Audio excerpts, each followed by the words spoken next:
এরপরে যে বিজয়িনীকে আমরা এই সম্মান তুলে দেব, তিনি আমাদের বাংলার গর্ব। তার পরিচয়ে নতুন করে বলবার কিছু নেই, তবুও প্রথাগতভাবে তার এই পরিচয় আমরা এভি প্রেজেন্টেশনের মাধ্যমে জানব। Over to AV presentation.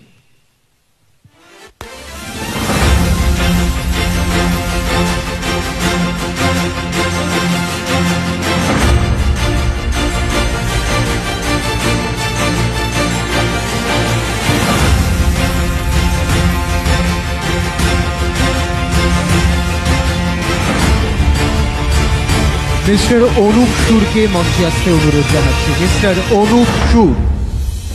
Tobin presents red wine Banga Nari Samman season 4, co-powered by Daffodils, Boshak Interiors and Newtown Nirman Consortium. আমি সেই মেয়ে।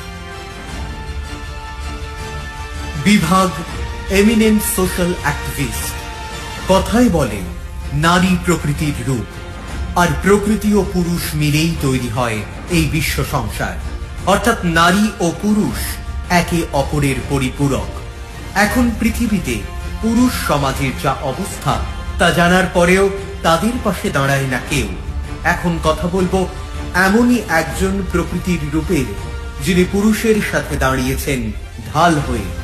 তিনি ন্যাশনাল ইনস্টিটিউট পার্সোনাল ম্যানেজমেন্ট থেকে পার্সোনাল ম্যানেজমেন্টে MBA এবং IR ডিগ্রি অর্জন করেছেন। তার 10 বছর ধরে কাজ করার পর বর্তমানে তার সবচেয়ে আলোচিত কাজ হল ভারতে পুরুষদের অধিকার এবং লিঙ্গ নিরপেক্ষ আইন নিয়ে কাজ করা। অল বেঙ্গল মেন্স ফোরাম হল পুরুষদের জন্য কাজ করা একটি পুরুষদের অধিকার সম্পর্কিত সংগঠন। তাদের ABMF ব্লুজ নামে একটি অল মেন মিউজিক্যাল কোয়ারও রয়েছে। তারা পুরুষদের সামাজিক, আইনগত এবং মানসিক নিরাপত্তা দেবার জন্য কর্মশালাও শুরু করেছে। জেনাথন 2009 এই নামে ভারতে লিঙ্গ নিরপেক্ষ আইনের জন্য প্রথম ম্যারাথনটি তিনি আয়োজন করেছিলেন। এই ফোরামের নেতৃত্বে শহরের সকল বিশিষ্ট ক্যান্সার বিশেষজ্ঞদের নিয়ে প্রতি বছর বিশ্ব ক্যান্সার দিবস নামে প্রথম পুরুষ ক্যান্সার সচেতনতা কর্মসূচি শুরু করেন, যা একটি মাইল ফলক তৈরি করেছে। 2023 সালে ABMF ভারতে প্রথমবারের মতো অনন্য কর্মসূচি শুরু করেন, যেমন পুরুষদের জন্য বিবাহ পূর্ব এবং পরবর্তী আর্থিক পরিকল্পনা এবং সেই সাথে পুরুষদের বিরুদ্ধে সাইবার অপরাধ। এছাড়াও পুরুষ সাক্ষরতা স্ল্যামের সহ সভাপতিত্ব সহ তিনি অনেক কাজ করে চলেছেন প্রতিনিয়ত। সেরা বাঙালি 2024 ABP আনন্দ, মা শারদা অ্যাওয়ার্ড, মা শারদা হসপিটাল কোন্নগর, দশভুজা সম্মান, ট্রু ব্র্যান্ড মাল্টিপ্লেক্স সহ আরো অনেক সম্মান তিনি অর্জন করেছেন। তিনি বাংলার একজন স্বনামধন্য পেশাদার গায়িকাও। বর্তমানে আমরা এই তেজস্বী রমণী নন্দিনী ভট্টাচার্যকে বঙ্গ নারী সম্মান 2025 সিজন 4 এর মঞ্চে ডেকে নেব এমিনেন্ট সোশ্যাল অ্যাক্টিভিস্ট এই অ্যাওয়ার্ডটি তুলে দেওয়ার জন্য। মঞ্চে এই মুহূর্তে টবিনের তরফ থেকে রয়েছেন মিস্টার দীপক উপাধ্যায় এবং অনুপ সুর, এবং সেই সাথে অবশ্যই শ্রীমতী নন্দিনী ভট্টাচার্য। তার দীর্ঘদিনের যাত্রাপথে নানা রকম অন্তরায় টানাপোড়েনকে অতিক্রম করে তিনি তার কাজে এগিয়ে চলেছেন। তিনি কাজ করছেন পুরুষদের জন্য। তিনি পুরুষের হয়ে কথা বলেন, পুরুষের অধিকারের কথা বলেন, তিনি আত্মবিশ্বাসের কথা বলেন, তিনি প্রতিটা মানুষের মধ্যে নিহিত শক্তির কথা বলেন। তার হাতে এই বঙ্গনারী সম্মান তুলে দেওয়া হলো। আজকের এই মঞ্চে তাকে স্বীকৃতি জানিয়ে রেড ওয়াইন এন্টারটেনমেন্ট আন্তরিকভাবে আনন্দিত। আমি অনুরোধ জানাবো নন্দিনী ভট্টাচার্যকে আজকের এই অনুষ্ঠানের বঙ্গনারী সম্মান গ্রহণ করে তার ভাবনার কথা, তার চিন্তার কথা জানাতে। তার কথা আমাদের প্রতি মুহূর্তে শক্তি যোগায়, তার কথা আমাদের আত্মবিশ্বাসকে বাড়িয়ে তোলে, তার কথা আজও নতুন করে ভরসা দেবে বর্তমান প্রজন্মকে, এই বিশ্বাস আমাদের সকলের। Over to Mrs Nandini Bhattacharya. সবাইকে শুভ সন্ধ্যা। কিছু কিছু সময় মানুষের জীবনে আসে, মানুষ যখন খুব আপ্লুত হয়ে পড়ে। আজকে রেড ওয়াইন এন্টারটেনমেন্ট এবং তার সঙ্গে সংযুক্ত সবাইকে কৃতজ্ঞতা জানাবার মতন ভাষা আমি খুঁজে পাচ্ছি না। সম্মানিত তো বটেই। এটা 4 নম্বর ওনাদের বছর। প্রতি বছর ভাবতাম অভিজিৎ দা কি এবার আমায় দেবেন, হয়নি। এবছর যখন অভিজিৎ দার ফোনটা এলো এবং মেসেজটা, যার পর নাই আপ্লুত তো নিশ্চয়ই। সামনে যারা বসে আছেন, স্বাগতা দি, রায়া দি, বিজয়লক্ষ্মী দি, সঞ্চিতা দি, এরা না আমাদের অল্প বয়স থেকে সবাই আইডল।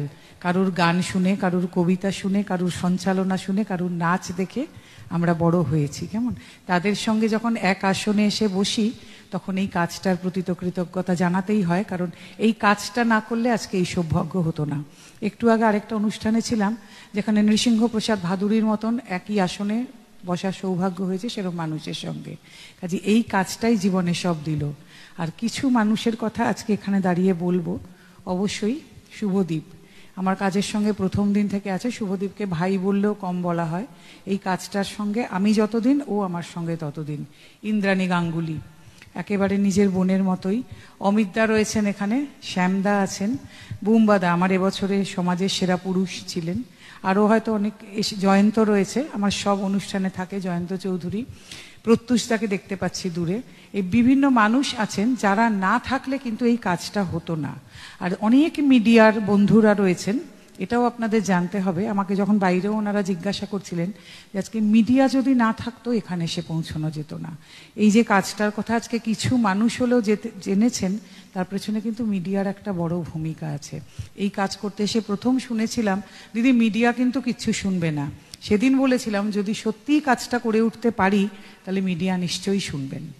তো আজকে এটা বলতে চাই এখানে দাঁড়িয়ে যে এই যে আমাকে সম্মানটা দিলেন অভিজিৎ দ্বারা, এটা কিন্তু আমার সম্মান নয়, এটা যে কাজটা করি সেই কাজটার সম্মান। আজকে আমার অল বেঙ্গল মেন্স ফোরামের কিছু সদস্যরাও আমার সঙ্গে এসেছেন। এই কাজের সম্মান এটা জানেন যে যেই কাজটা যখন শুরু করেছিলাম, বাড়ি থেকেও শুনেছিলাম মারধর খাবো।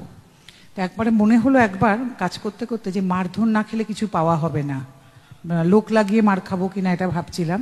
মানে মারটার খেলে জানেন তো একটু ক্রেডিবিলিটি বাড়ে। তো যাই হোক, সে মারের বদলে এমন কিছু পেয়েছি এই কাজ করতে এসে যেটা চিন্তার অতীত। কখনো ভাবি নিজের সম্মান, যে ভালোবাসা, এবং আপনাদের এটাও জানতে হবে সেটা মহিলাদের কাছ থেকেও।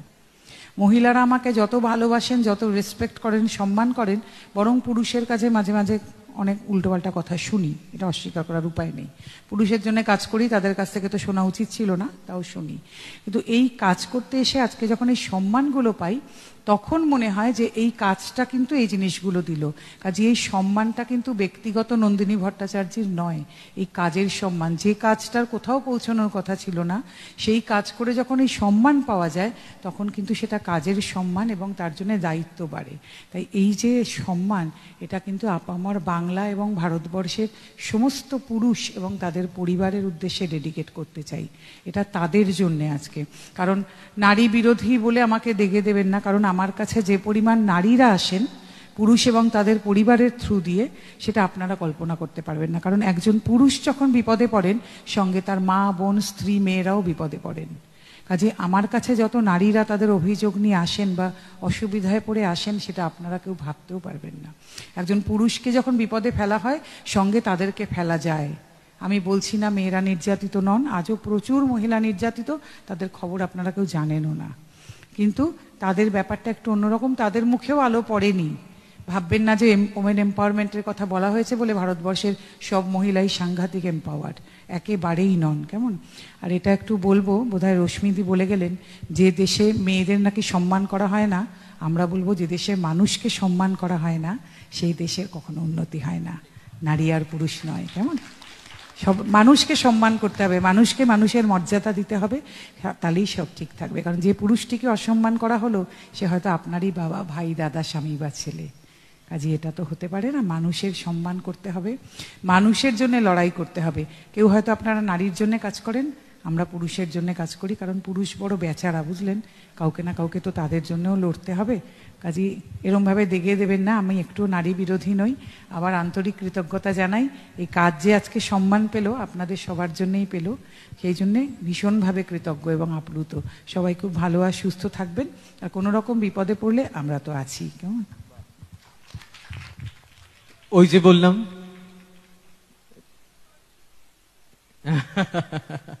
নন্দিনীতির এই কথা আমাদের প্রতিবারই ভরসা যোগায়। অনেক ধন্যবাদ জানাই এবং আমি অতিথি